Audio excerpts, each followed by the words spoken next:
There are only three reasons why people will respect you. One, those who can offer value.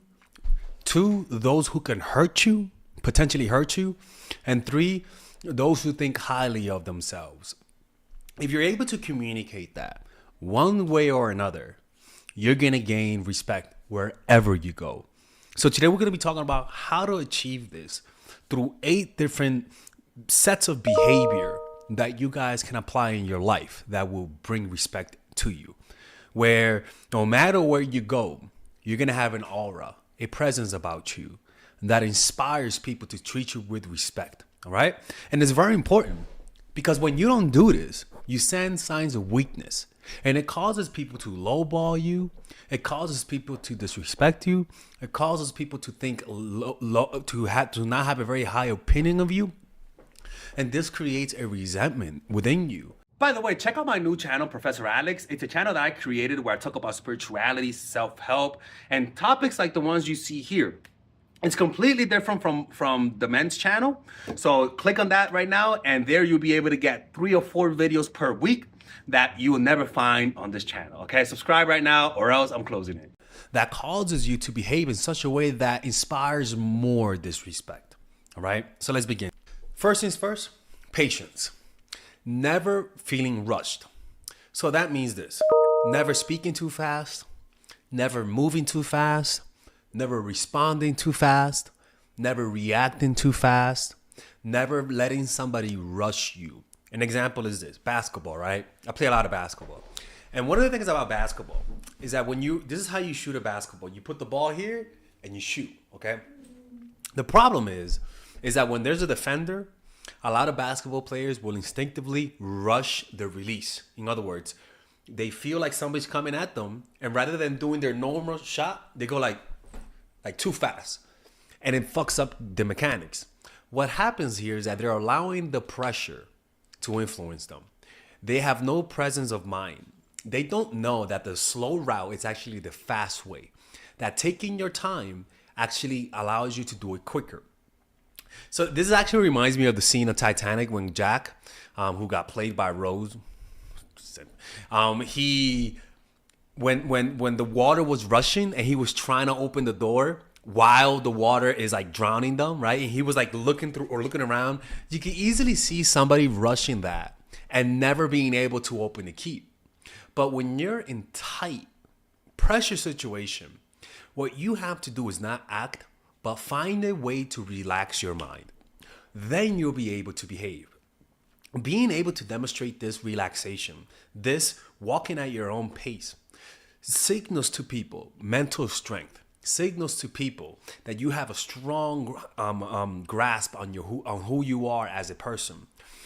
But if you allow people to rush you, if you're rushing everywhere, everything you're rushing, you move quick, you react quick, what tends to happen is that it diminishes people's respect, right? It's one thing me speaking fast and speaking like this. It's another thing me speaking like this. There is a clear difference in how and the type of aura that I create around me by just speaking at a much not like a freaking sloth, right? But much speaking at a slower, slightly slower pace, moving at a slightly slower pace will create an aura of power, an aura of somebody who has confidence in themselves. Never rushing anything. Never let people see you being rushed. It'll create an aura of regality. The next one is a level of boldness and audacity. This, to me, is one of the most powerful ways to eliminate timidity, right? Boldness and audacity isn't being like vulgar or isn't being criminal, none of that shit, right? For example, there was this one girl that I was dating, and she was Russian, but she used to be very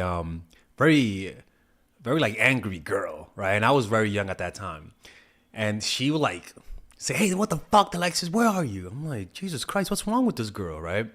And it happened 2 or 3 times, and each time she would do that, she would get even more fucking psycho, like a freaking crazy, like a goddamn polar bear.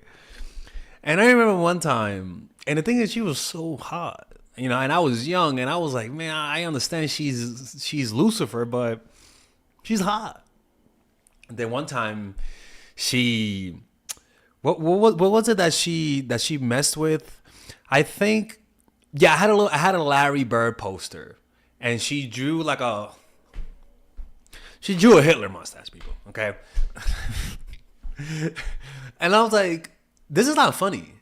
She was like, I was like, you know, you've been a little. I don't know why you've been acting like this, but this is a little bit too far. This was a gift. She was like, oh, my fine. I was like, you know what? You should get out. She was like, what do you mean? I was like, you should get the fuck out. You're taking this way too far. Get out.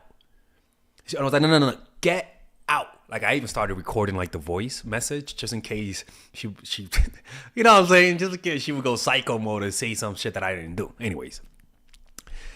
And I kicked her out. And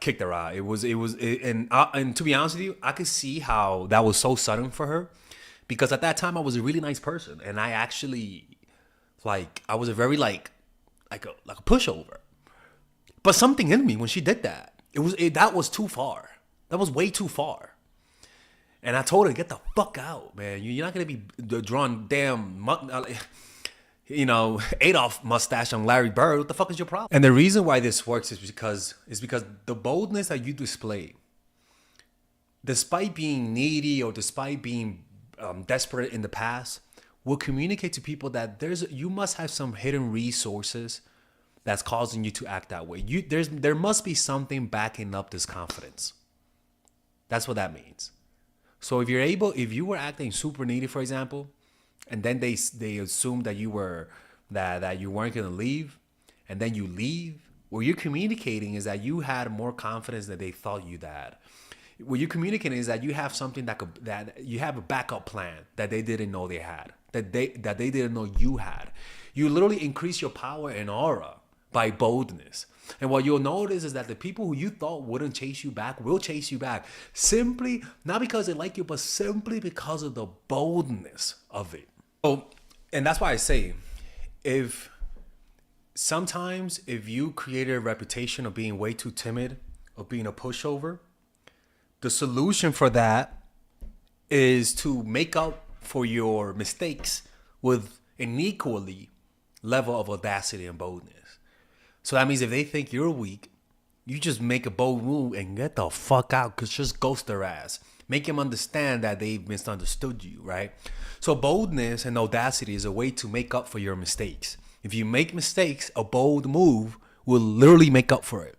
If they think you're needy as fuck, if they think that you're the most desperate person on the planet, getting the hell out, blocking them from every way possible, will cause them to see that you're not as weak as they thought they were.